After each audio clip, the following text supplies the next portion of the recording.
So you may be wondering what I'm doing with this caulk here. What I'm doing is I'm beautifying the inside corners. Now if you come up here and get a closer look, you can see right here that you have kind of an ugly shadow there that you can see. And most people want to have a nice perfect corner. So what I do is I take some of this 2030 Dynaflex DAP coat. This is a latex product.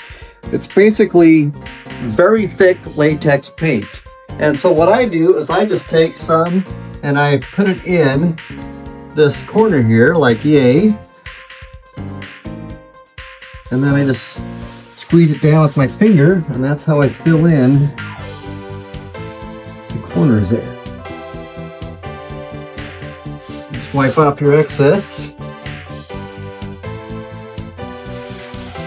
And that's how you make a really nice inside corner. So don't worry about trying to get it done with a putty knife because it's not going to work very well. This is the trick. Use caulk. That's the magic.